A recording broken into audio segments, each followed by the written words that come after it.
Nah, kita lanjut ya di sini Bapak Alhamdulillah. Ibu. Jadi memang mulai dari apa tadi? Dari kemudian mengembangkan kerangka jadi subbab. Nah, kemudian dari masing-masing itu, ya dari subbab ini pasti kita cari informasi seputar subbabnya.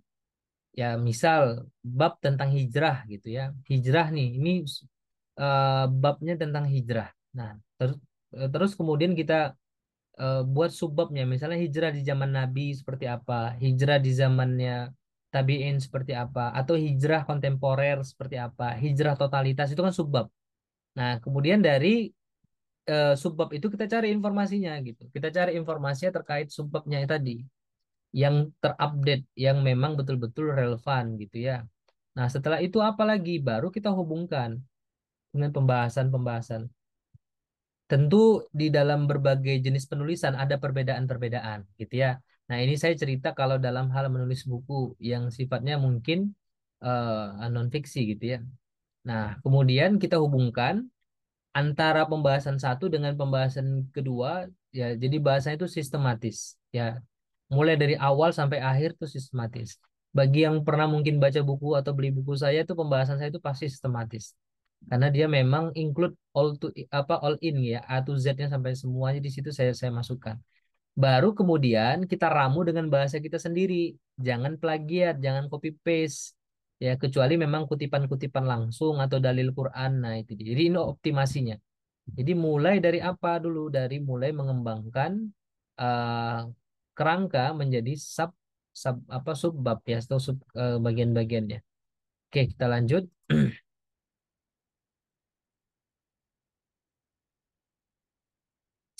Nah, ini juga sebagai bentuk tambahan ya. Tambahkan kalimat-kalimat inspiratif. Ya, baik itu di awal bab atau mungkin di kertas tersendiri atau di halaman tersendiri gitu ya. Agar apa? Yang menunjukkan sebenarnya poin-poin atau kata-kata closingnya atau kata-kata intinya. Kalau bahasa kita itu lead-nya gitu ya, bahasa-bahasa lead-nya di setiap awal bab gitu ya, awal-awal bab. Walaupun ini sebenarnya tidak wajib gitu ya. Cuman kalau Bapak Ibu lihat banyak buku-buku itu modelnya begini ya, setiap awal buku itu pasti dikasih kalimat-kalimat inspiratifnya sebagai pembuka lah ya, sebagai pembuka atau sebagai pengantar pada bab yang akan dibahas.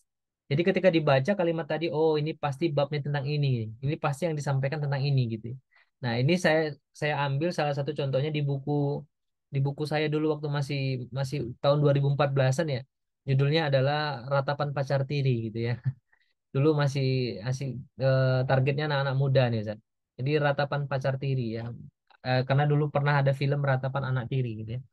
Nah, ini alhamdulillah beberapa yang baca bukunya pasca baca langsung dengan pacarnya gitu ya. Nah, itu contohnya. Jadi memang kita buat buku-buku itu ya untuk menjelaskan, bukan kita mengatakan bahwa siapa benar siapa salah ya. Kita tidak pernah menjudge manusia. Islam itu tidak pernah menyalahkan orangnya. Ya, kecuali memang orangnya kelewatan batas gitu, seperti Abu Jahal gitu langsung disebutkan namanya gitu kan. Sorry, Abu Lahab ya, Abu Lahab langsung disebutkan namanya. Tapi kalau misalnya ya secara umum pasti yang ditegur itu adalah pemikirannya atau mungkin secara lebih umumnya kaumnya, misalnya Bani Israel gitu ya, ditegur itu kaumnya gitu ya. Tapi enggak kalau orang per orang, apalagi pribadinya, fisiknya itu sangat-sangat jarang kita jumpai gitu ya. Jadi kita fokus pada apa pemikirannya, karena pemikiran itu nanti suluknya atau kecenderungannya adalah tingkah laku. Nah, baru di penutupan, kita buat penutupan atau closing yang baik. Nah, sebaiknya itu ada empat. Ya, kalau kalau saran saya, satu muhasabah, yuk kita kembali sadari, kita renungi gitu ya. Atau kedua khatimah ya. Atau yang ketiga real story ya, bagaimana Bapak Ibu ketika sudah mempraktekkan apa yang Bapak Ibu sampaikan di buku itu terjadi perubahan signifikan gitu misalnya. Itu membuat trust lagi, membangun kembali trust gitu ya. Atau momentum. Nah, dengan cara-cara itu. Jadi momentum itu misalnya mumpung masih muda, mumpung masih sehat, hari ini kita harus berubah. Inilah saat terbaik untuk kita menjadi orang yang berkualitas, menjadi orang yang terbaik di sisi Allah segala macam. Jadi memanfaatkan dengan bahasa-bahasa momentum gitu ya. Nah, ini bisa kita jadikan sebagai bentuk closing. Nah, jangan khawatir nanti Bapak Ibu untuk bagaimana kontennya, konten menulis bukunya itu sendiri. Kalau seandainya tidak bisa full di materi kita hari ini, nanti bisa cek di bonus dan nanti bisa juga dicek di rekaman YouTube yang saya bagikan. Nah, terus apa perbedaannya tema dan judul, gitu ya? Tema itu adalah pokok persoalan, jadi permasalahannya itu apa gitu. Sedangkan ya judul itu adalah kepala karangan, ya kepala karangan. Jadi bedanya tema itu cakupannya besar gitu ya, menyangkut ya persoalan diangkat di buku tadi. Nah, tapi judul itu dia lebih kayak semacam pemikat ya. Jadi kayak semacam penunjuk singkat buku ini isinya apa sih itu judul. Ya, jadi judul itu biasanya kalau etikanya lebih baik itu jangan lebih daripada 5 kata. Ya, kalau saya sering buat itu bukunya 4 kata. Misal, selagi muda halalin aja itu 4 kata. Agar hijrah semudah melangkah 4 kata. Ratapan pacar tiri ini tiga kata. Yang agak panjang itu menggagas lembaga pendidikan terbaik, yaitu 4. Ya, menggagas lembaga pendidikan Islam terbaik, sorry 5 ya 5 kata. Dan nggak boleh lebih dari itu. Jangan kepanjangan. Kalau nanti kepanjangan itu bukan bukan judul buku, tapi judul skripsi itu. Ya, itu yang kalau kepanjangan judul skripsi. Ya, metode ini dengan ini ya itu metode itu skripsi ya. Oke, kita lanjut. Tips menulis judul terbaik. Satu, judul itu difikirkan belakangan. Yang pertama itu pikirkan temanya atau tujuan bukunya ini untuk apa nih. Itu dulu. Jadi ketika nulis jangan langsung judulnya apa nih ya, yang bagusnya apa ya. Itu biasanya ya yang pengalaman kami ya, mungkin nanti bisa ditambahkan pengalaman-pengalaman kawan-kawan di sini. Judul itu dapatnya ketika kita lagi nulis, udah mau selesai baru dapat nih kata-katanya. Tiba-tiba datang ide gitu. Oh, ini bagus nih ini. Jadi ini aja dijadikan judul gitu ya. Nah, jadi sebaiknya Bapak Ibu judul itu dipikirin belakangan gitu ya. Jangan pertama. Nanti gara-gara mikirin judul nggak mulai-mulai, Ustaz. Ya, asik mikirin judul aja nih apa nih judulnya? Isinya nggak ada nih masih bab 1 aja belum terisi nih. Ya, yang paling lucu kalau saya dulu itu 2013 saya mulai nulis, saya mulai dengan kata pengantar gitu ya. Seakan-akan bukunya udah selesai, padahal bab 1 aja belum gitu ya. Tapi udah langsung kata pengantar. Kata pengantar itu kan sebenarnya kayak kesan kebahagiaan kita, buku ini sudah selesai, harapan, cita-cita, keinginan gitu ya. Ini karena kita dulu ya karena saya masih bodoh dulu masih jahil, nggak tahu apa-apa dulu gitu ya. Maka saya buat kata pengantarnya dulu gitu ya. Akhirnya bukunya belum selesai gitu. Kata pengantar udah selesai. Nah, itu lucunya kadang kita di situ. Jadi nggak salah sih sebenarnya, cuman urutannya kurang pas gitu ya, kurang pas. Jadi harusnya kan yang primernya dulu. Primernya itu kan isinya dulu, kontennya dulu. Ya baru nanti judulnya. Ya. Jangan sampai judulnya luar biasa, bombastis, isinya, aduh kasihan kita baca. Pernah ya nemu buku begitu ya di Gramedia, mungkin yang sering ke Gramedia ke toko buku. Kalau di Medan tuh ada Wali Songo dulu saya sering ke situ beli buku.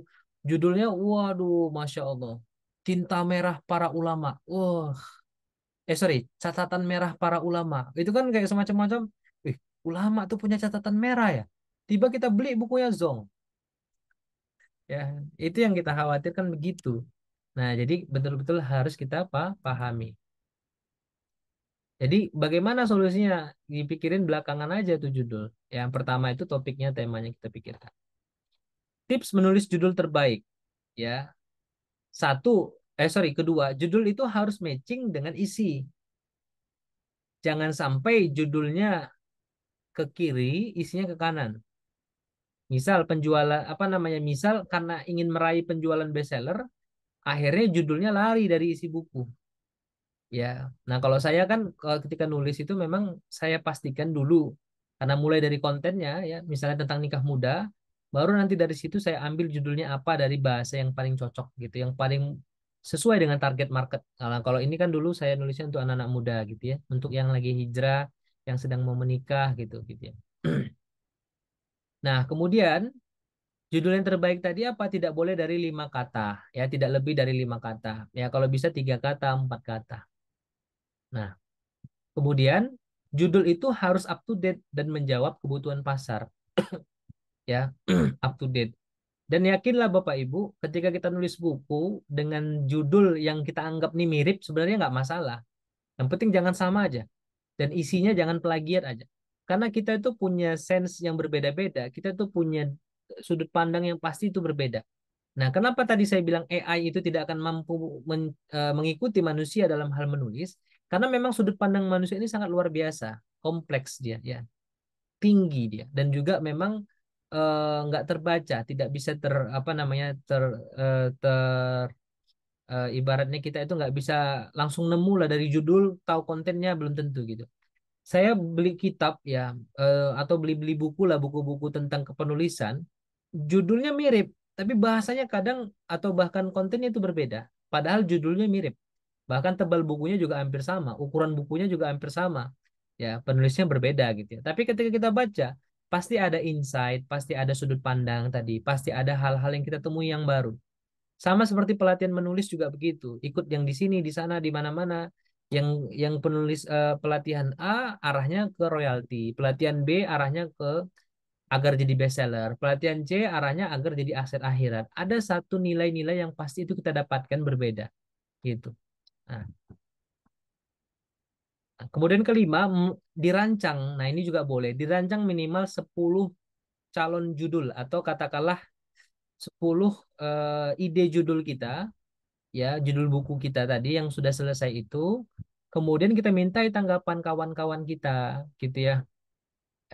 Bagaimana tentang buku kita? Mana yang paling cocok judulnya? Nah, ini ada anekdot ya, saya buat di pakai WhatsApp ya. Saya lagi kayak nanya gitu ke teman gitu ya, bantuin pilih dong gitu ya. Boleh kirim aja bro gitu ya. Terus saya kirim judul bukunya. Dasar Buaya Darat ya, generasi buaya, buaya lepas ya, ada apa dengan buaya gitu ya. Ini kontennya tentang apa namanya, buku agar para buaya-buaya darat itu tidak berkeliaran gitu ya. Contohnya ya. Terus si kawan jawab, ini ngeledek ya gitu. Bukan, itu judul buku ya. Ah, masa sih kok nyerang aku semua? Ya elah, tinggal pilih aja. Jadi itu bahasa-bahasa ini intermezzo saja ya. Yang penting adalah ketika kita punya judul, kalau bisa lebih dari satu. Dan kita bisa share ke kawan-kawan kita, kerabat, orang tua. Kira-kira bagus judul yang mana ya gitu. Jadi nanti mana yang paling besar atau votingnya paling tinggi itu kita pilih. Sama penerbit juga gitu. Kalau perhatikan lah, penerbit itu ketika mau menerbitkan buku, pasti dikasih 3 cover kan? Atau minimal 2 cover itu. Gramedia atau apa, pasti ada 2 cover. Akan terbit buku baru. Ayo kawan-kawan atau ayo teman-teman pilih di mana di antara 3 foto ini atau 3 cover ini mana yang paling kamu suka gitu. Ya, itu sebenarnya sedang testing water ya, testing the water. Jadi mencari mana yang paling bagus. Dan itu boleh. Kita pun dalam judul buku juga boleh gitu maksud saya ya, untuk menentukan judul yang terbaik gitu. Oke, terakhir kayaknya udah selesai ya fotonya. Ya, selesai untuk yang di sini. Boleh kalau misalkan ada mau pertanyaan dulu Ustadz Usman, nanti kita lanjut ke materi 3 dan 4. Oke, baik Ustadz, jazakallah khairan kasir. Alhamdulillah luar biasa para asatis materi kita hari ini. Sepertinya banyak juga penulis yang ada di dalam yang hadir pada hari ini ya. Silahkan para asatis sekalian, Bapak Ibu yang ingin bertanya, mohon untuk menggunakan eh, raise hand untuk bertanya kepada Ustadz Abdullah Effendi. Dan kami mohon maaf kepada seluruh peserta. Kebetulan pada hari ini salah satu pemateri kita, Ustadz Reza Muharram, tidak berkesempatan hadir pada siang hari ini karena ada satu halangan. Insya Allah diisi selanjutnya kembali oleh Ustadz Abdullah Effendi.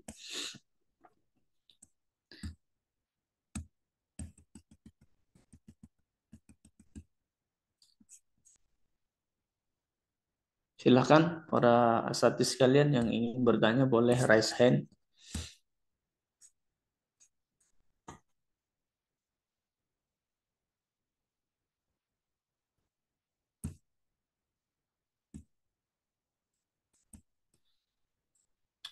Atau saya bacakan dulu yang pertanyaan yang sudah masuk Ustadz Abdullah dari Bapak Mukhyar Bukhari. Assalamualaikum Ustadz, apakah lembaga Fakih Fiddin memiliki penerbitan buku sendiri? Silakan Ustadz Abdullah Oke, ini dijawab. pertanyaan fundamental ya, teknis ini ya Pak, Pak Mukhyar. Kalau kita Pak, Alhamdulillah eh, penerbitan ada, tapi kalau untuk percetakannya kita pakai percetakan yang ada di di Jawa. Alhamdulillah melalui teman, karena memang kalau kita di Batam Pak untuk di LPK, di Batam itu lumayan mahal ini ya, budgetnya gitu ya. Nah, dan memang kita tidak mau terlalu fokus ke produksi gitu ya. Produksinya itu kita lebih ke produksi idenya saja. Jadi memang betul kalau seandainya kita untuk penerbitan kita ada namanya Ide Muslim, itu penerbitan idemuslim.com. Tapi kalau untuk mencetaknya kita belum pakai di Batam. Kita masih menggunakan jasa teman kita yang di sana.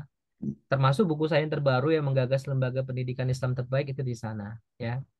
Nah, itu jadi memang fokus kita ke pembuatan bukunya, Pak. Kalau penerbitannya belum. Jadi kita kerjasama.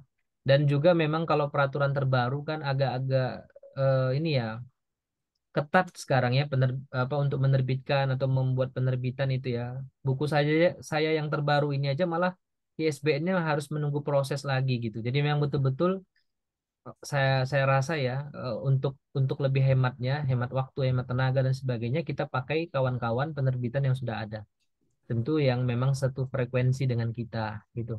Itu untuk yang pertama. Ada lagi Sat di grup Sat? Ada satu lagi dari Kang Ujang. Oke. Oh iya, iya. Apakah LPK Generasi Fakih Fiddin dapat menerbitkan sertifikat berbasis BNSP? Baik. Jadi eh, di kita itu ada kolaborasi LPK ya dengan LSP yang berbasis BNSP. Cuman kita masih di TFT ya, Training for Trainer itu di level 4. Nah, jadi bagi siapa di sini kalau namanya Kang Ujang ya, nanti boleh kalau mau ikut yang training BNSP itu bisa eh, info ke saya nanti kita kita spill ya flyernya. Nah, kalau untuk pelatihan Islamic kompetensi yang kita adakan hari ini, kita belum BNSP. Jadi masih dari LPK Fakifidin. Kenapa? Karena memang ya skemanya itu belum ada gitu, dan itu harus diajukan dulu melalui LSP gitu, dan itu juga prosesnya panjang. Nah, daripada kemudian terlalu lama menunggu, maka kita jalan saja dulu. Dan tentu kalau BNSP itu tidak seperti hari ini secara tiketnya atau katakanlah secara infaknya gitu ya. Kalau BNSP itu minimal setahu saya 750, 900. Saya dulu pernah ikut itu 3 juta gitu ya. Dan saya rasa itu tidak terlalu cocok untuk para guru. Karena kita tahu guru itu kadangkala ya. Oke, nanti boleh Pak Kang Ujang, nanti silakan bisa di-share infonya. Nanti bisa di grup.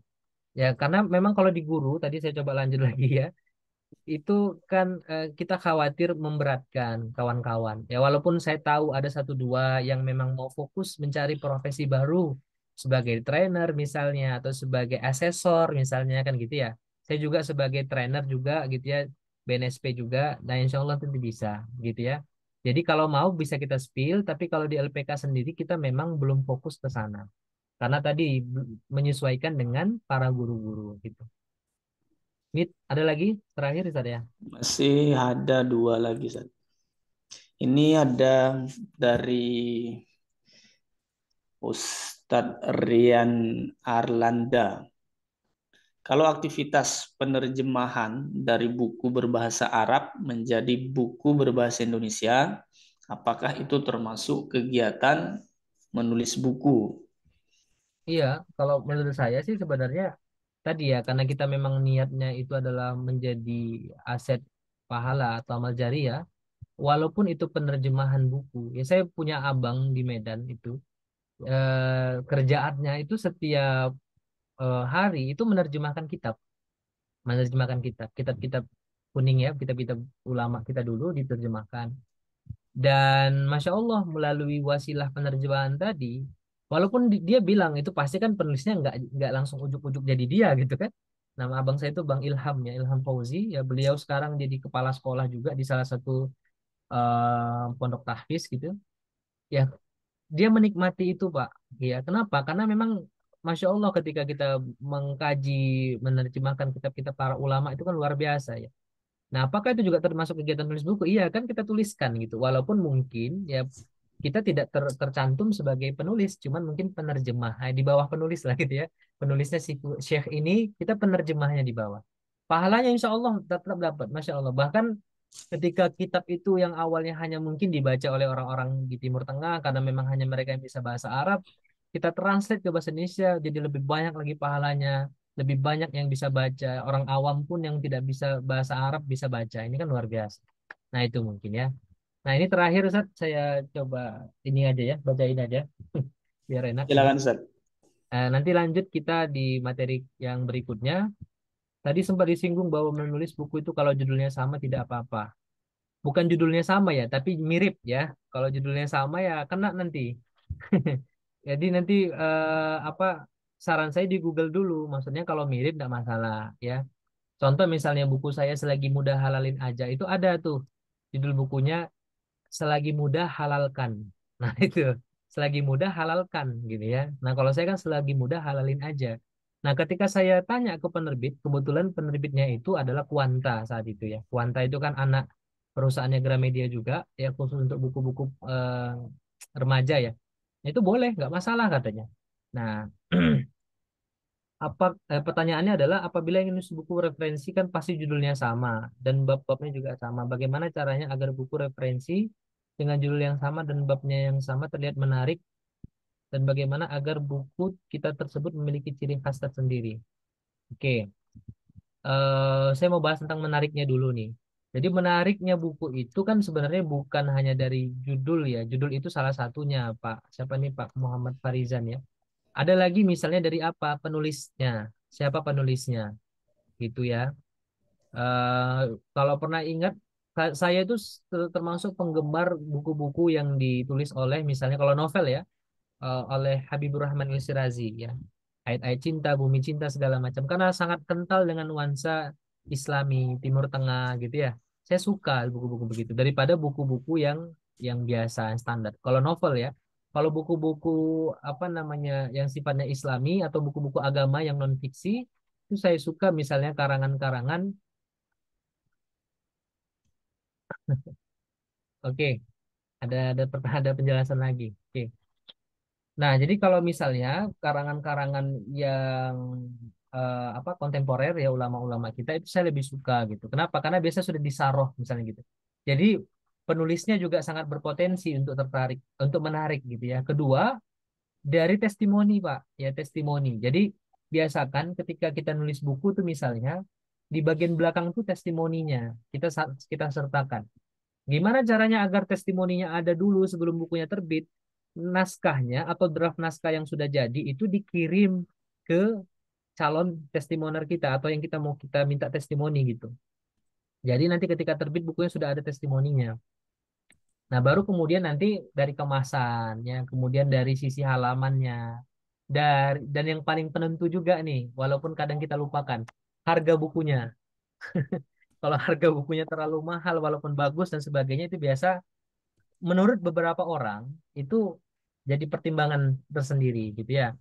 Maka eh, kalau bisa bukunya jangan terlalu tebal-tebal juga ya. Kalau buku-buku ulama kita kan Masya Allah 600 halaman, 700 halaman, 1000 halaman gitu ya. Nah kalau kita saroh-sarohnya aja, subbabnya kita ambil jadi buku gitu ya. Subbab dari sarohnya dari kitab mereka kita jadikan sebagai judul buku, jadi isi buku gitu ya. Nah, dan bagaimana kita memiliki ciri khas? Sebenarnya ciri khas itu dari sisi penulisan itu bisa, ya. Dari sisi kepenulisannya itu ada ciri khasnya. Ya, ada yang gaya storytelling. Nanti ini abis ini kita bahas tentang storytelling. Ada yang gayanya itu kayaknya kaku pendalilan, gitu. Dalil, hadis, dalil, hadis, gitu ya. Ada yang dengan logika, dengan apa namanya, dengan mencontohkan, ya, analogi, ya, dengan analogi atau mungkin selalu dari sudut pandang yang belum pernah dipahami gitu ya, oleh pembaca sebelumnya gitu.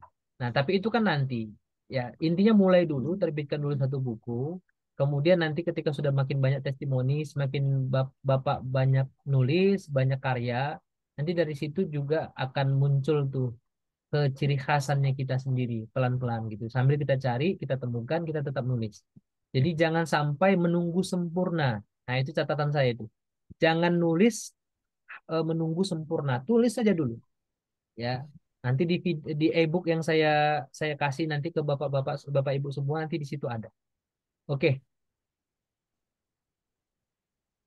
Itu dulu Ustaz untuk yang ini yang sesi satu ya. Nanti kita lanjut di sesi berikutnya ya. Baik, Ustaz. Silakan mohon maaf kepada Bapak Ibu para satis yang lain yang pertanyaannya belum bisa dijawab. Insya Allah nanti akan dijawab di sesi berikutnya. Terima kasih. Oke, Ana lanjut Ustaz. Baik, ini adalah tentang lanjutan kita ya, creative writer dan creative writer dengan storytelling.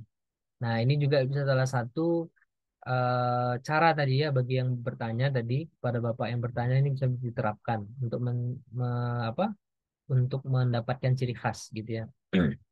Ya, ada satu novel ya, walaupun novelnya ini tidak Islami ya, tapi kalau pernah baca, saya kebetulan pernah baca bukunya ini.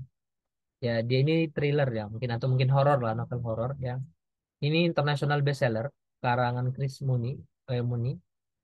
Judulnya The Missing ya. Nah, ini kalau kita baca ceritanya ya, baik yang asli maupun yang translate dengan bahasa Indonesia, cara menceritakan itu betul-betul sangat kental dengan storytelling. Jadi bagaimana ya tentu ya novel pasti storytelling, tapi ini sangat-sangat kental sekali. Sehingga kalau kita sudah baca bab satu, kita akan mau lanjut bab 2, bab 3, bab 4, tiba-tiba udah sampai bab 12 tuh. Nah, jadi salah satunya ya, saya tidak sarankan untuk beli ya, tapi ini saya kasih contoh saja. Jadi coba perhatikan buku-buku yang sifatnya itu storytelling itu lebih enak dibaca, lebih gampang. Ya lebih suka kita bacanya karena kita merasa kita bagian daripada isi buku. Ya, jangan salah Bapak Ibu, buku yang bahasanya terlalu terlalu banyak kaedah-kaedah, terlalu banyak apa namanya mentransfer atau mengambil bahasa-bahasa asing, itu tidak mengartikan buku itu bagus. Nah, itu ya. Apa itu buku bagus? Buku yang bagus itu adalah buku yang bisa dipahami oleh seluruh pembaca, bahkan orang yang, mohon maaf misalnya, yang kurang pintar sekalipun. Ya, orang yang biasa sekalipun, ketika baca bukunya, dia bisa paham tuh isi bukunya. Itulah buku yang bagus. Bukan buku yang kebanyakan pakai bahasa-bahasa ini, apa aneh segala macam. Kecuali, nah ada pengecualiannya Bapak Ibu. Target antum adalah akademisi misalnya. Atau target buku antum memang adalah orang-orang tertentu. Tapi kalau kita ingin menjadikan buku kita ini menjadi apa namanya, menjadi bacaan atau bahan yang bisa dibaca oleh seluruh kalangan, maka buatlah buku dengan bahasa seenak mungkin, senyaman mungkin. Salah satunya dengan cara storytelling gitu ya. Nah, mengapa menulis dengan trik storytelling? Nah, penelitian membuktikan bahwa tulisan yang menarik dan paling banyak dibagikan itu justru tulisan yang relatif panjang, ya, long form. Jadi memang apa namanya ceritanya itu berkelanjutan, bukan cerita-cerita yang langsung habis gitu, langsung selesai gitu. Apalagi kemudian bahasa-bahasa kalau di sosial media itu postingan-postingan yang penuh makna itu nggak setiap orang bisa memahami gitu Bapak Ibu ya.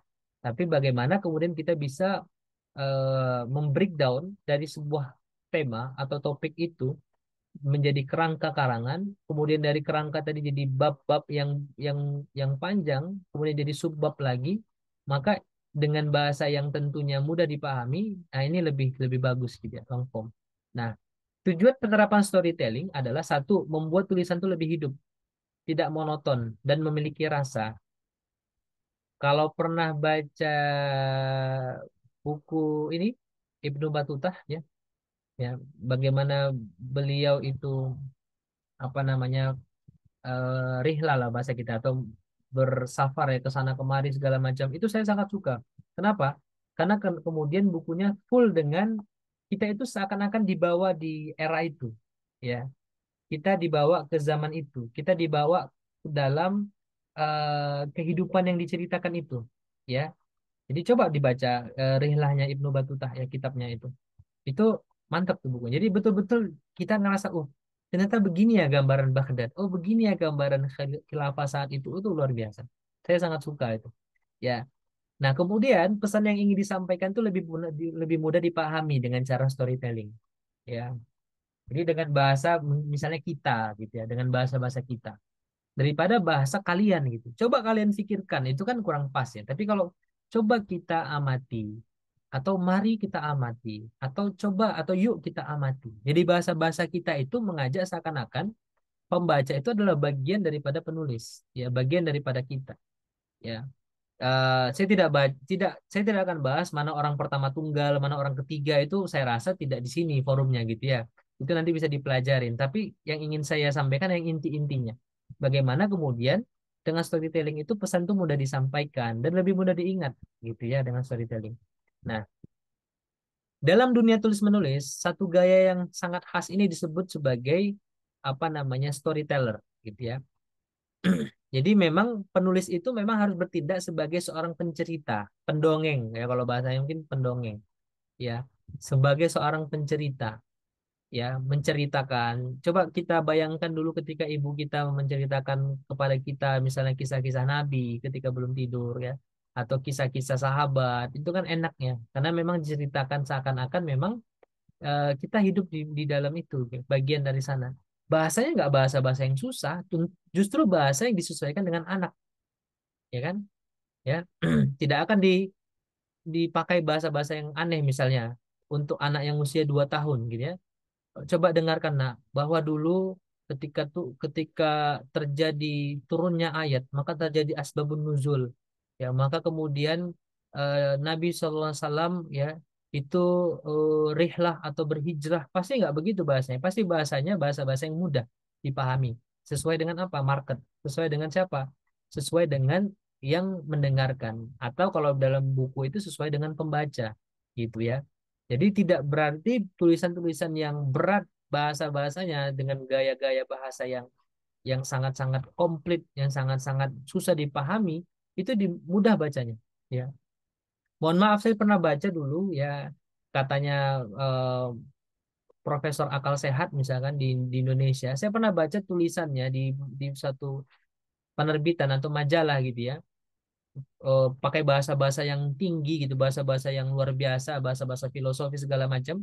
Saya bisa paham, tapi saya yakin kalau orang-orang awam baca itu belum tentu paham gitu. Kenapa? Karena tadi tulisan-tulisannya itu tidak tidak bisa menjamah semua semua kalangan gitu ya. Jadi memang yang terbaik itu adalah apa? Dengan cara storyteller gitu ya.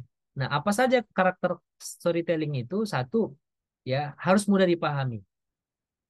Kemudian memiliki kekuatan emosi, seakan-akan pembaca itu berada di posisi itu. Apalagi memiliki penutup yang jelas. Setelah itu faktual. Faktual ini berkaitan dengan data gitu ya. Nah, kalau kita mau meyakinkan orang di dalam buku kita atau dalam percakapan, komunikasi, atau apapun lah dalam hal literasi, gunakan data faktual. Selalu sampaikan fakta, bukan opini, bukan anggapan kita. Kalau kita hanya mengandalkan anggapan, mengandalkan asumsi, itu biasa tidak kuat. Tapi kalau kita sudah sampaikan, menurut data misalkan BPS, Badan Pusat Statistik, tahun 2022, tingkat kriminalitas remaja, bla bla bla, itu udah nggak bisa terbantah. Karena faktual, jelas datanya.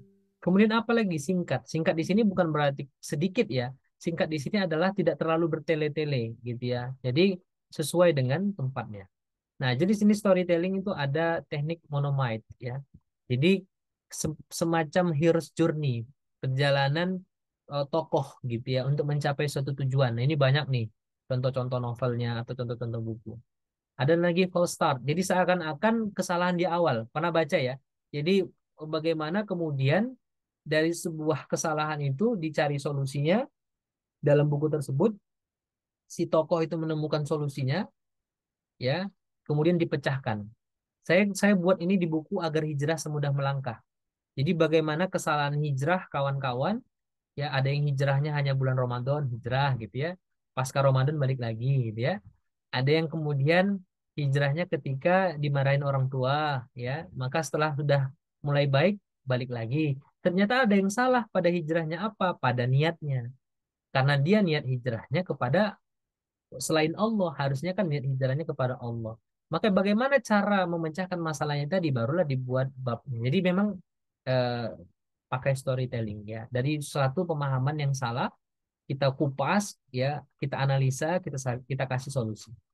Ada spark lines ya, menekankan adanya perbedaan tentang apa yang terjadi suatu apa pada saat dulu dengan sekarang misalnya begitu ya. Ada lagi The Mountain ya, penceritaan panjang ya, terus nanti ini yang paling sering ini. Jadi biasa dulu, setelah itu naik naik naik puncak konflik solusi ya. Jadi sampai pada maksimal baru nanti solusi. Nah, ini paling sering dipakai. Nah, nah, dalam hal storytelling, apa saja sih masalah yang sering dihadapi penulis sehingga terjadi writer block? Nah, satu yang sering salah itu adalah fokus pada sempurna, fokus pada kesempurnaan.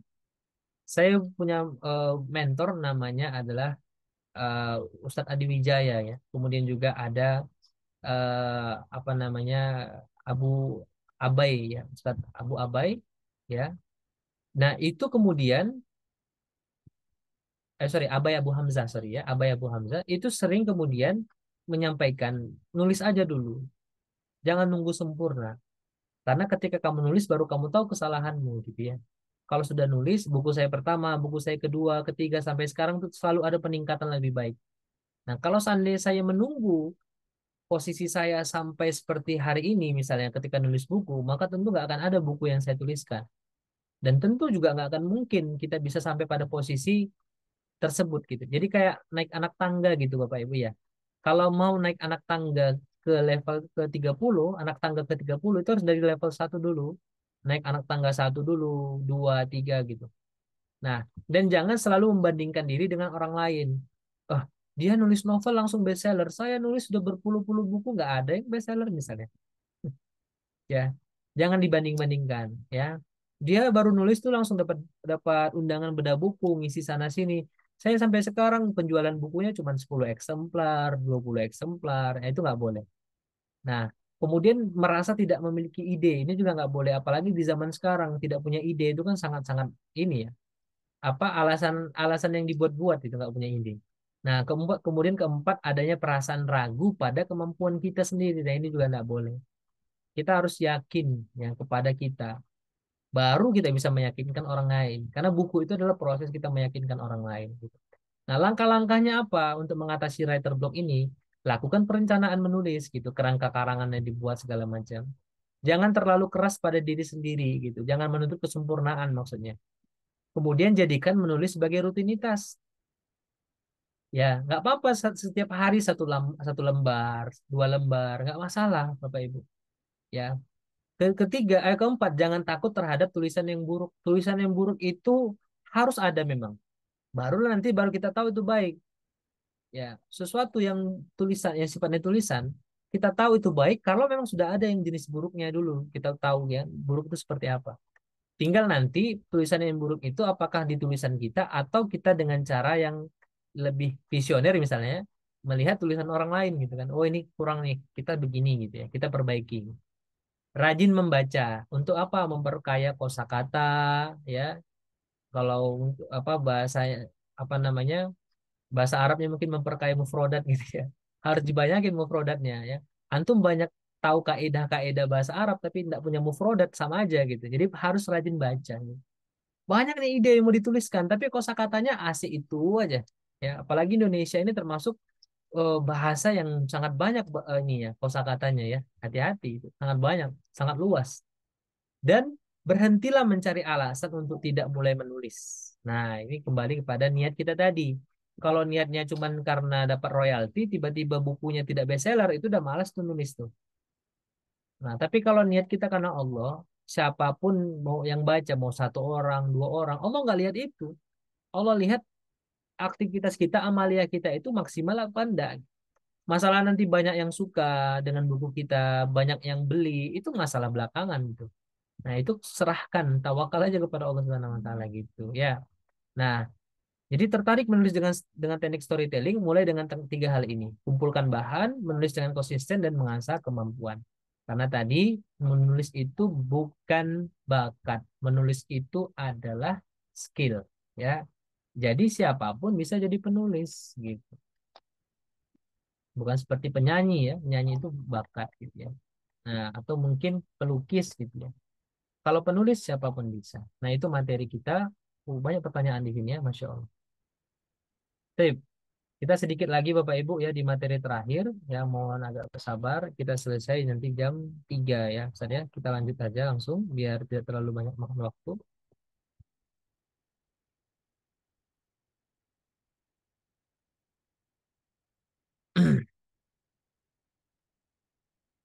Nah, ini materi yang penting juga Bapak Ibu.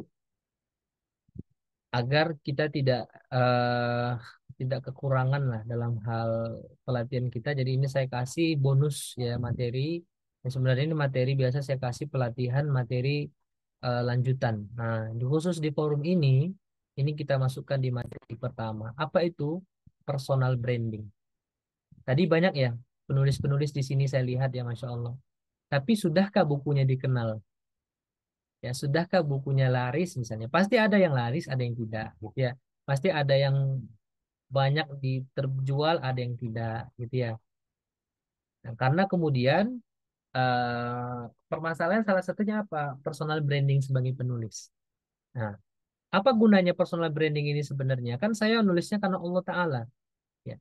Perlunya personal branding ini adalah tadi ketika kita ingin mengcounter pemikiran yang salah, Bapak Ibu, bagaimana kita bisa diundang oleh orang lain untuk mengcounter pemikiran tersebut kalau orang nggak tahu kita, gitu ya. Makanya ada salah satu ya perkataan ulama ya di dalam kitab Nafsiyah Islamiyah. Ya. Orang yang alim itu harus diperkenalkan. Apa bahasanya? Orang yang alim itu harus diperkenalkan. Baik itu diperkenalkan oleh dirinya, atau diperkenalkan oleh muridnya, atau diperkenalkan oleh jamaahnya. Contoh misalkan hari ini ya, kita baru tahu misalnya Ustadz Abdul Somad, Ustadz Adi Hidayat, Ustadz Khalid dan sebagainya itu di TV, apa sorry di YouTube ya dan di sosial media segala macam ya. Karena ada jamaah yang membrandingkan, bukan membrandingkan lah, ada jamaah yang yang share yang mengupload videonya ke sosial media, maka kita tahu dia alim, mau alim nih, akhirnya diundang dari satu kajian ke kajian yang lain, dari satu majelis ke majelis yang lain, sehingga setiap mengisi kajian ada ilmu yang dapat, ada ilmu baru yang diperhatikan. Nah, itu sebenarnya secara secara tersirat itu ada bagian daripada branding gitu ya. Nah, maka penulis juga perlu ya. Personal branding seorang penulis itu bagaimana caranya? Nah, ini kita bahas. Apa itu brand? Brand adalah you plus value. Jadi branding itu apa namanya adalah prosesnya. Ya, asal katanya brand. Jadi you plus value. Kamu dan apa nilai yang yang kemudian ada pada dirimu gitu maksudnya, yang nempel di dirimu. Misal Abdullah Effendi misalnya. Siapa Abdullah Effendi misalnya ya? Konsultan pendidikan Islam. Nah, misalnya begitu. Atau misalnya kalau pernah dengar Pak Jamil Azaini ya. Apa Pak Jamil Azaini value-nya? Inspirator sukses mulia. Pak Ari Ginanjar gitu. Apa ininya? Value-nya Pak Ari Ginanjar. ESQ training misalnya gitu ya. ESQ Center ya. Jadi kita punya value sendiri gitu yang kita tanamkan. Nah, dan itu akhirnya kemudian karena kita terus membranding itu ya salah salah satu cara cara mudah memahaminya, kita udah punya brand apa enggak? Coba cek di Google. Cek di Google ya atau di apa di Yahoo. Ya kalau Yahoo udah jarang yang pakai Bapak Ibu ya di Google. Ketikkan nama kita kira-kira keluarnya apa? Ketikkan nama Bapak Ibu. Jangan sekarang lah nanti ya.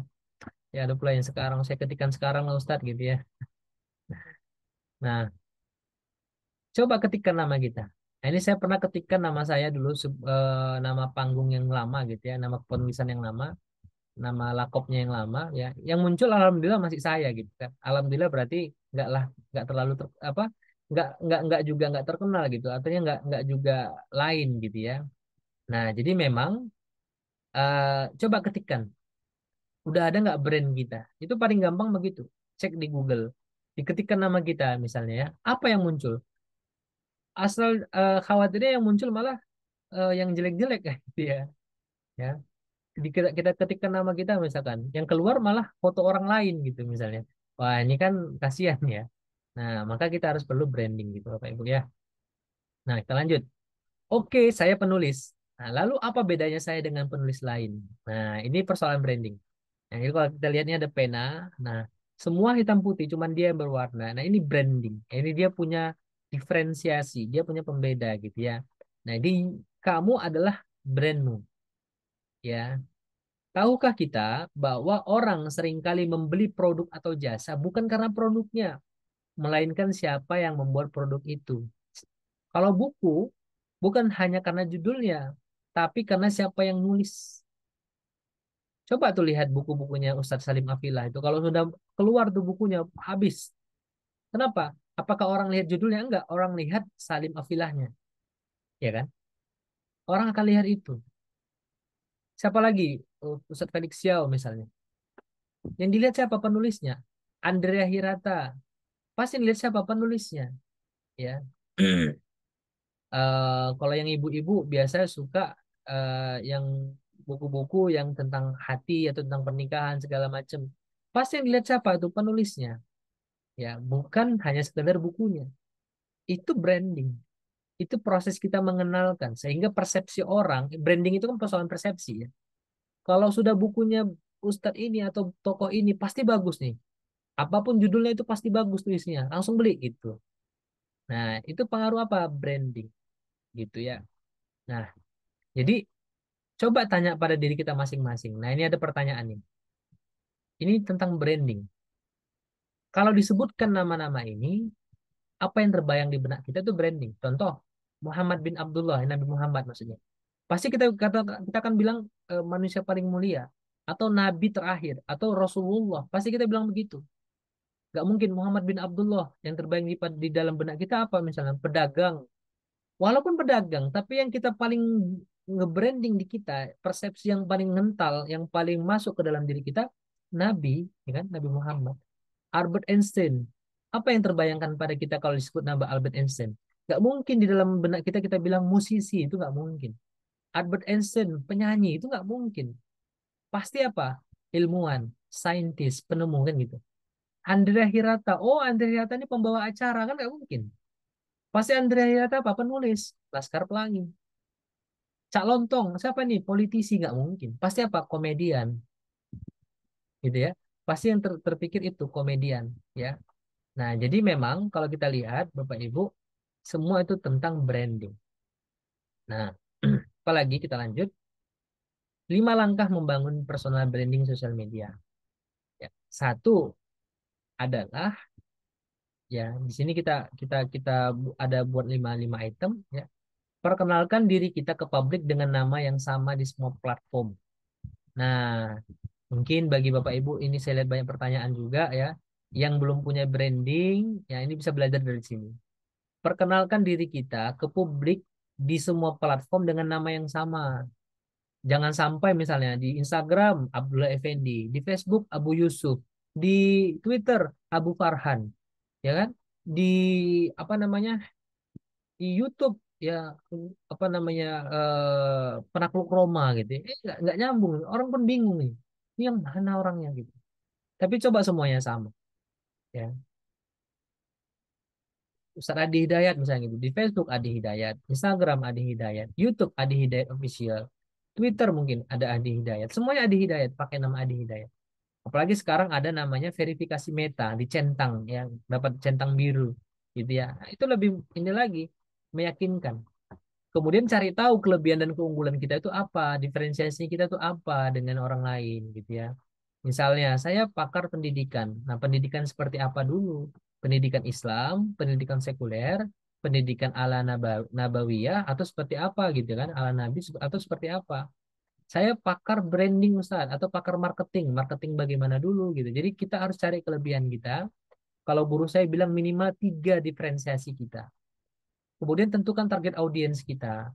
Setelah itu buat strategi untuk konten. Kalau misalkan mau buat sosial media, dekatkan diri dengan audiens dengan cara mengomentari postingan mereka, like, men-share, dan dan ini semua 5 item ini harus dilakukan dengan apa namanya istiqomah ya, dengan terus menerus ya.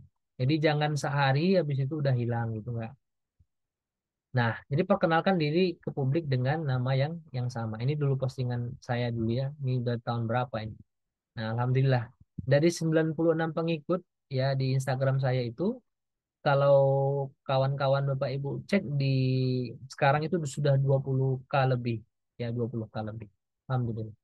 Nah, jadi cari tahu kelebihan kita. Ya, misalkan saya suka nulis nih, saya hobi jalan-jalan nih, atau saya hobi kuliner nih, saya senang datang kajian Islam nih. Ya itu silakan dicari mana yang paling sesuai dengan kita.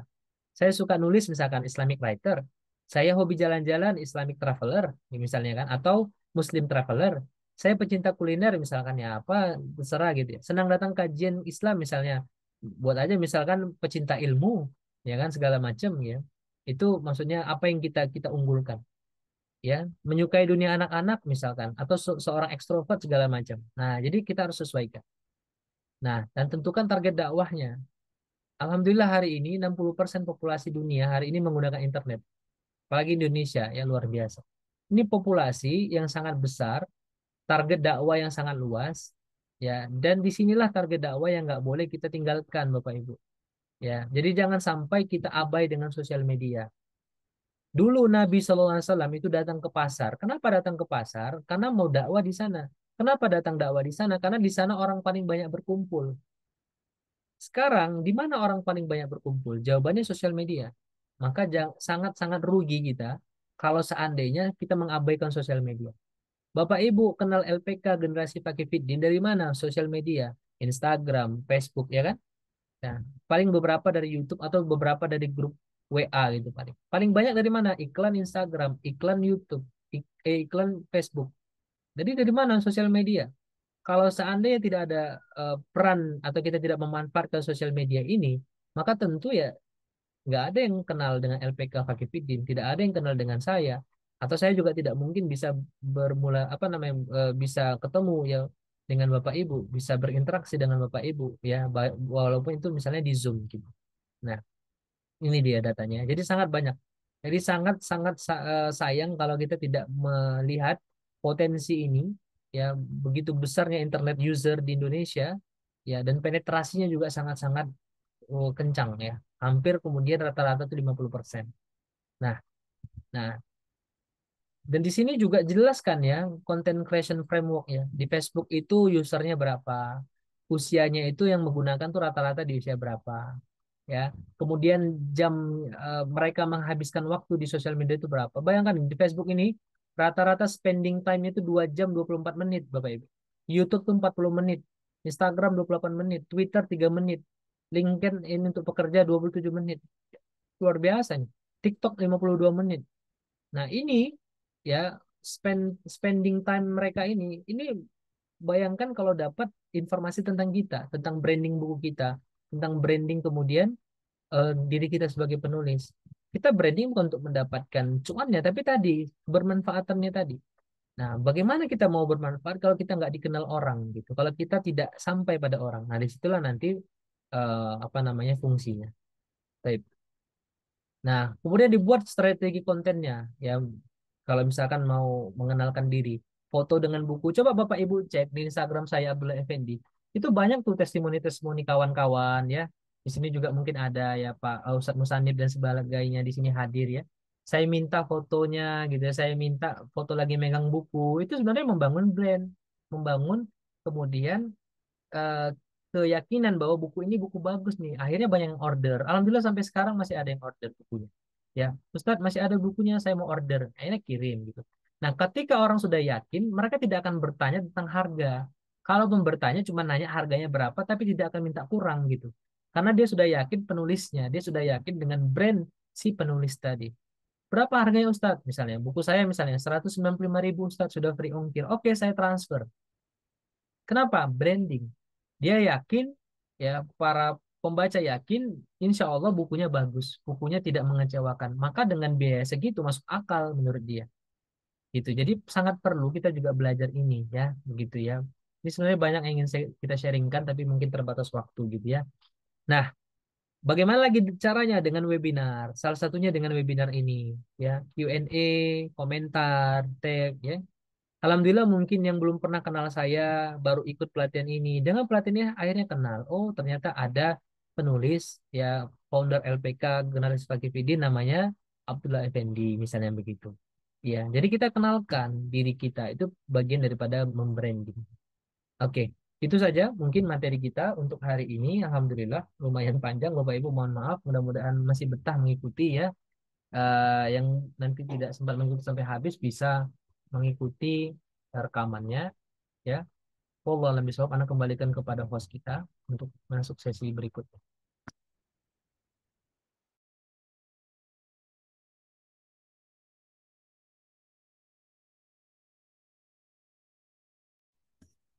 Alhamdulillah wa syukurillah jazakallah khair kepada Ustadz Abdullah Effendi. Mungkin masih ada dari para asatis atau Bapak Ibu yang hadir pada siang hari ini. Atau dilanjutkan pertanyaan yang awal, Ustadz? Boleh atau saya jelaskan tentang LPK dulu, Ustaz ya. Boleh, boleh. Silakan, Ustadz. Nah, tentang sertifikat dulu Bapak Ibu ya. Jadi nanti bagi yang mungkin belum bisa sampai selesai, nggak masalah. Nanti kan bisa ikuti yang berikutnya. Sebentar ya, saya screen dulu. Sebenarnya bagi yang sering ikut sudah tahu caranya, cuman mungkin ada yang baru pertama. Setelah itu nanti akan saya ini. Ya, di beberapa tempat memang sudah asar, nggak masalah. Nanti bisa live duluan, Bapak Ibu. Nanti bisa stay tune informasinya di WhatsApp grup ya. Nah, kalau di Batam kebetulan asarnya itu 3:30. Jadi masih agak lama. Baik, ini saya izin share screen. Nah, udah kelihatan? Set? Sudah ya? Oke. Jadi kita langsung saja. Alhamdulillah sekarang ya yayasan kita Generasi Pakivi di Indonesia itu sudah memiliki beberapa program ya. Kita menyebutnya sebagai Generasi Paki Group. Ada sertifikasi kompetensi seperti hari ini, ada bedah buku, ada juga konsultan manajemen lembaga pendidikan. Ya mohon maaf kalau misalkan suara saya agak-agak tersendat karena lagi puasa. Dan juga ada majelis dan training keluarga Samara. Ini juga tadi baru selesai Alhamdulillah di salah satu masjid di Batam. Pesertanya alhamdulillah lumayan banyak ya. Kemudian Muslimah melangkah bersama Al-Qur'an dan pelatihan bisnis Pakipreneur Academy. Ya, jadi sembari kita bagi yang mau belajar bisnis, bisnis Islami nanti bisa chat ke kita. Kalau mau perorangan, per grup, nah nanti bisa kita jadwalkan insya Allah bisa jadi wasilah ya penghasilan yang bonafit lah, yang menarik gitu ya. Dan tentu bukan cuma sekedar penghasilan, tapi adalah intinya bagaimana kita mendapatkan ridho Allah dalam seluruh aspek, termasuk dalam berusaha, ya berniaga. Nah, event kita saat ini adalah Certified Islamic Writer Specialist. Nah, sesuai dengan yang sering kami sampaikan, nanti akan dapat bonus spesial, ya e-book spesial Creative Writing, dan juga nanti bonus rekaman 5 rekaman video tentang kepenulisan, ya bagi yang berinfak. Nah, adapun keuntungan lain insya Allah dapat pahala thalabul ilmi karena memang kita senantiasa kental dengan nuansa agama, nuansa Islam. Kemudian juga LPK kita Bapak Ibu terdaftar di 2 badan hukum ya, Kemenkumham dan Kemenaker. Kalau pelatihan-pelatihan sejenis yang non BNSP seperti kita itu biasanya PT. Nah, kalau kita bukan PT, ya kita memang LPK, Lembaga Pelatihan Kompetensi, bukan PT ya. Kemudian pelatihan kita itu berkualitas, insya Allah. Para pembicaranya juga mudah-mudahan senantiasa orang-orang yang betul-betul yang mempersiapkan materinya, ya materi sesuai dengan bidang keilmuan. Juga nanti pesertanya ini akan mendapatkan sertifikat 32 JP ya, sesuai dengan kebutuhan hari ini. Insya Allah 32 JP itu sudah sangat-sangat cukup gitu ya. Kemudian juga pelatihan kita bukan diadakan hari ini saja, tapi sudah diadakan dengan peserta lebih 2 ribuan orang. Jadi insya Allah pelatihannya jangan diragukan lagi. Dan keenam, testimoni positif juga sangat banyak kita dapatkan. Silakan nanti cek di sosial media generasi Fakih ya. Nah, ini sertifikat yang nanti akan Bapak Ibu dapatkan. Halaman pertama adalah sertifikat, nama pemegang sertifikat, nomornya dan juga gelarnya, dan di halaman kedua adalah total JP-nya. Ya, bisa dilihat di layar masing-masing ya. Dan nanti alur sertifikasinya adalah kalau sudah mengisi absensi kehadiran, mengikuti pelatihan hari ini, nanti bayar infaknya cuma 95K ya. Bagi yang belum mengisi absensi silakan diisi dulu. Nah, nanti akan ada asesmen. Asesmen ini bukan lulus nggak lulus sebenarnya, tapi adalah proses verifikasi ilmu. Minimal Bapak Ibu tahu apa yang sudah di apa disampaikan. Minimal itu. Nanti kalau mau murojaah bisa murojaah via rekamannya atau mungkin via video yang nanti kami bagikan. Nah, nanti pembagian sertifikatnya melalui portal. Ya mungkin izin besok kita akan bagikan karena hari ini hari Ahad libur. Tapi nggak apa-apa, silakan yang berinfak segera karena nanti sesuai apa sertifikat yang kita terbitkan sesuai siapa duluan yang berinfak gitu ya. Kalau nanti infaknya belakangan juga kita proses mungkin belakangan. Nah, ini format pengisiannya nanti akan dikirimkan oleh admin di grup. Nah, apa yang didapatkan video rekaman acara, kemudian file PowerPoint ya dan juga e-sertifikat dengan gelar Certified Islamic Writer Specialist. Dan tentu nanti bonus-bonus yang lain tadi saya sampaikan. Infaknya hanya 95.000 saja. Ya, demikian ya untuk penjelasan sertifikat. Kita bisa mulai mungkin ditanya jawab Ustaz ya. Silakan Ustaz, mau dibacakan Nah, mana Ustaz, ini aja syukron. mungkin pertanyaan Ustaz. Ini Ya. baik, syukron Ustaz. Ini dari pertanyaan Pak Gufron Prawira yang menunggu di sesi kedua tadi. Tips motivasi apa saja Ustaz supaya kami semangat untuk menulis? Motivasi yang terbaik itu adalah diri kita sendiri.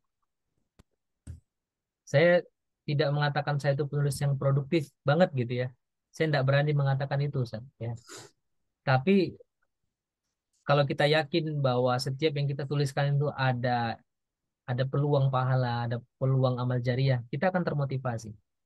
Kalau hanya sekedar dari orang lain itu kan kalau sudah hilang maka balik lagi demotivasi jadinya kan. Maka motivasi terbaik itu adalah dari kita sendiri. Dan tentu pelatihan kita hari ini itu adalah pelatihan untuk menggiring semangat kita kan, semangat Bapak Ibu agar benar cara cara berpikirnya, benar niatnya untuk nulis itu apa gitu. Dan jangan salah gitu ya. Setiap karya itu pasti punya rezekinya masing-masing. Kalau saya bilangnya gitu. Naskah ini ketemunya di penerbitan ini. Jadi kalau misalkan ditolak di satu penerbit, jangan putus asa. Coba penerbit yang lain. Coba perbaiki naskahnya lagi. Kirim lagi.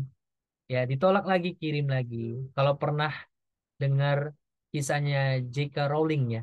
Tahu ya, penulis Harry Potter itu kan 20 kali ditolak ya.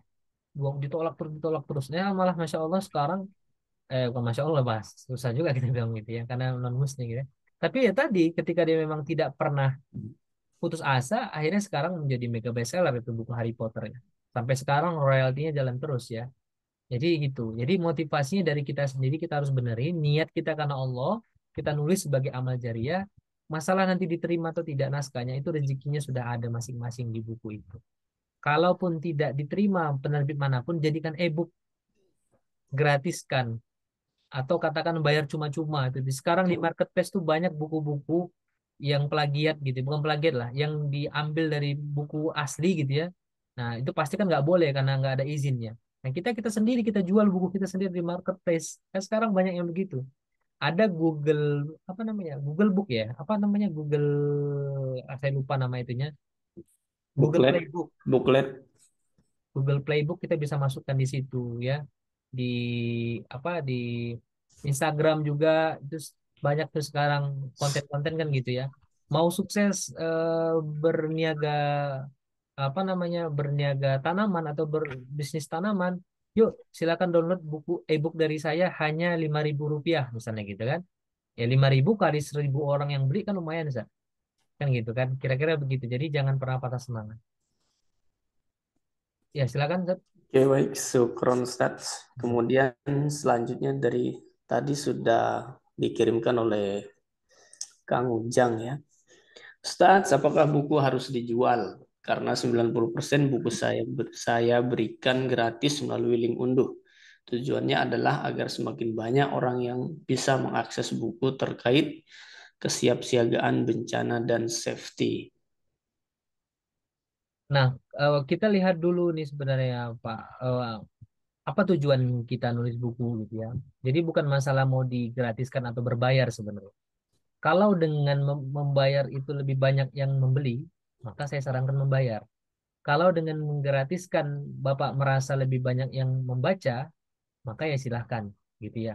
Nah, tapi pada intinya adalah bagaimana kemudian buku itu ya satu tadi niatnya kita niatkan memang untuk beramal soleh, kedua memang apa namanya jangan sampai ada keterikatan dengan keinginan terkenal segala macam gitu.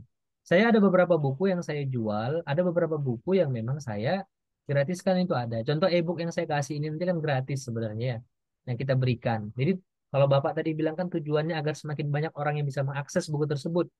Ya, sebenarnya kalau memang mereka butuh bukunya, mau itu gratis, ya alhamdulillah lebih gampang. Atau berbayar, ya juga alhamdulillah, gitu ya.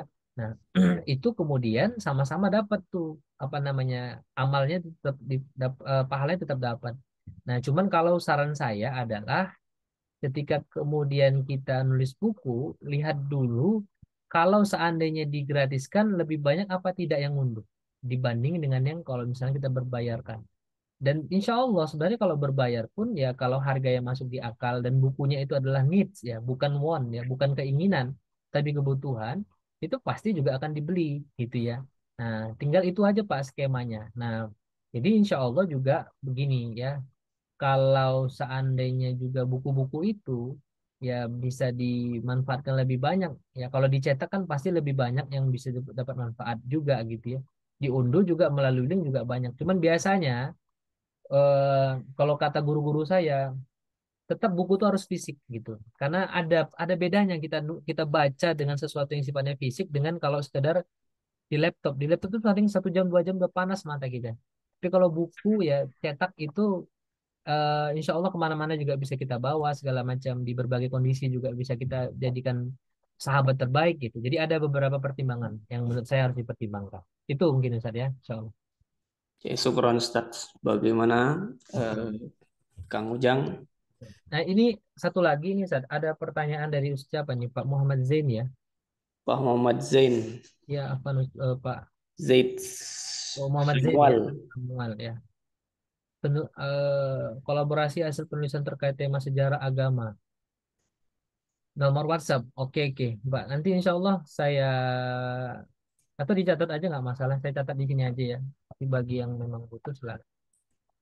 Sebenarnya kalau yang ikut pelatihan sudah tahu nomor saya yang mana. Yang sering ikut pelatihan sudah tahu nomor saya yang mana. Oke, itu mungkin Ustaz. Silakan kalau mau di closing, waktunya udah sampai jam 3 juga nih, udah lebih. Mungkin terakhir Ustaz, satu di situ ada Ada, tantangan terbesar menjadi seorang penulis. oke, tantangan terbesar ya. Kalau bagi saya tantangan terbesar untuk jadi seorang penulis itu konsistennya. Jadi kadang yang namanya kan kalau nulisnya karena Allah kan, itu kan terkait dengan keimanan ya. Kadang naik, kadang turun gitu ya. Ya memang kalau kita beberapa orang yang memang menjadikan menulis itu sebagai mata pencarian itu tahan itu satu satu hari 8 halaman tuh tahan tuh 10 halaman tuh tahan Masya Allah. Tapi kalau saya kan di kesibukan-kesibukan yang lain kadang menulis itu di Sabtu Ahad gitu ya. Produktivitas saya itu paling di Sabtu Ahad ketika lagi senggang saya nulis. Ya, tantangan terbesarnya itu motivasi. Caranya adalah yang senantiasa dekat dengan Allah. Kita kembali ini, Ustaz. Kita kembalikan niat awal kita itu mau ngapain nulis ini gitu ya. Nah, tentu itu yang terbaik. Jadi tetap motivasinya yang dari awal tuh adalah goyah kita tuh mau apa? Tujuan kita tuh mau ngapain sih? Ya nulis ini gitu ya. Produktif itu bukan berarti setiap hari nulis ya, tapi terus ada karya-karyanya, mau seminggu sekali, sebulan sekali. Ya, yang penting terus nulis gitu ya. Ada saja yang ditulis. Kalau nggak nulis buku, nulis di media, di koran misalnya, atau di online artikel-artikel online, atau di media-media online, atau di apa namanya e-book tadi seperti Pak Ujang tadi luar biasa. Bisa, itu menulis juga gitu. Jadi jangan hanya sekedar nulis buku gitu ya. Nulis skrip ya, naskah segala macam ya, atau misalnya puisi segala macam itu juga bisa. Nah, itu jadi tantangannya di sana. Nah, solusinya memang harus kembali ya, sering diingat-ingat lah niat awal. Makanya kan ada ayatnya itu ya tentang keimanan itu. Apa namanya?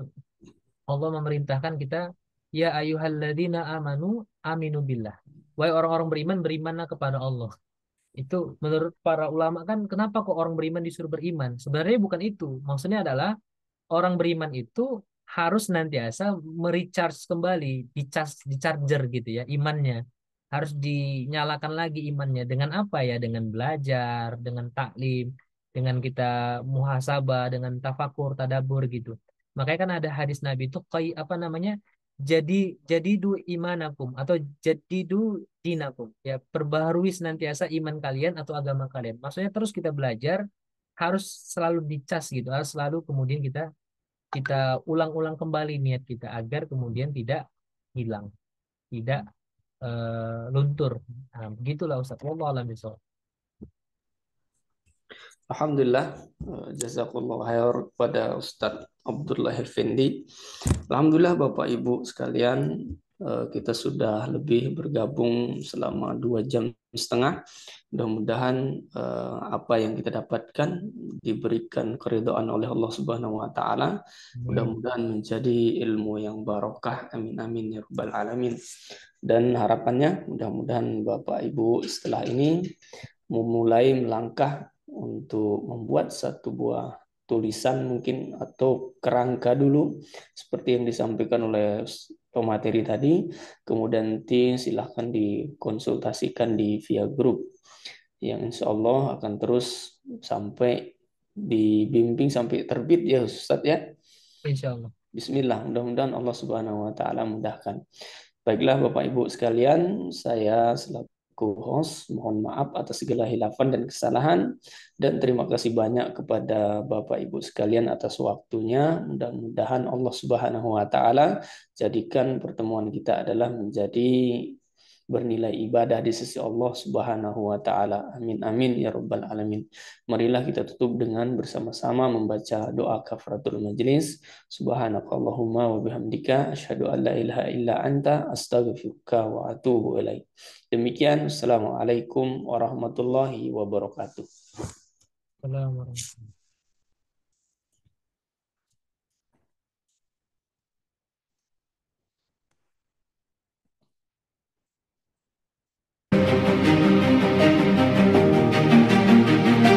Simpulannya, ya, pendidikan populer ya, kebanyakan saat ini itu sebenarnya dibangun dengan visi misi kapitalisme, ya. Apa itu kapitalisme? Yaitu pemikiran yang berakar pada keyakinan sekuler yang memisahkan agama dari kehidupan.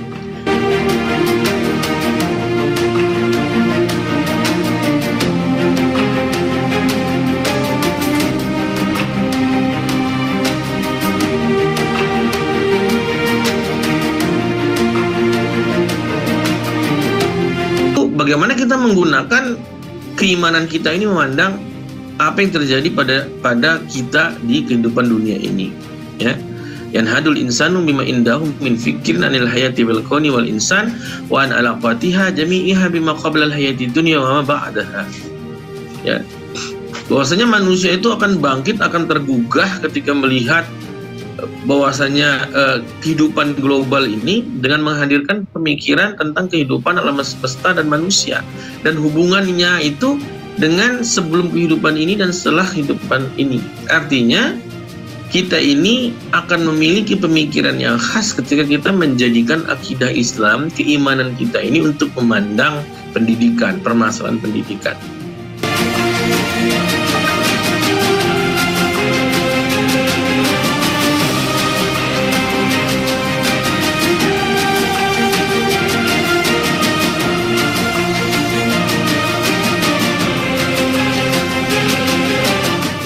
Praktisi.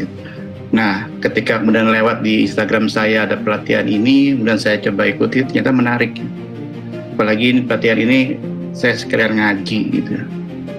Tidak hanya belajar belajar tentang menjadi seorang trainer, tapi juga bagaimana dihubungkan dengan keislaman gitu. Sehingga tadi juga disebutkan oleh Ustadz Ade bahwa menjadi trainer itu poin utamanya adalah ibadah.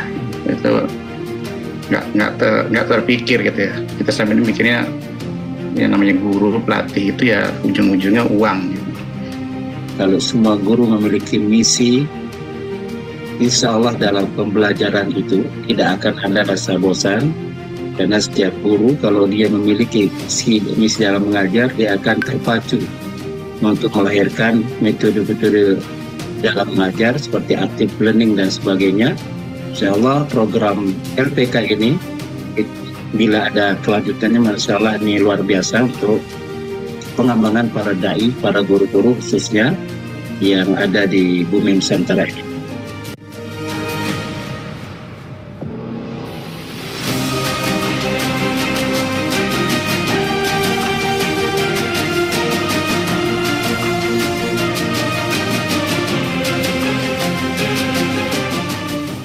Dia juga sebagai khalifatullah, ya, sebagai khalifatullah yang mana mereka harus memiliki kapasitas keilmuan untuk mengelola bumi dan seisinya, mulai dari pemahaman tentang sains, algoritma, teknologi, informasi, administrasi, astronomi, geofisika, geodesi, dan berbagai cabang ilmu terapan lainnya yang dibutuhkan dalam kehidupan. Inilah dua misi penciptaan manusia, dan ini harus ada dalam sebuah pendidikan, yaitu pendidikan Islam.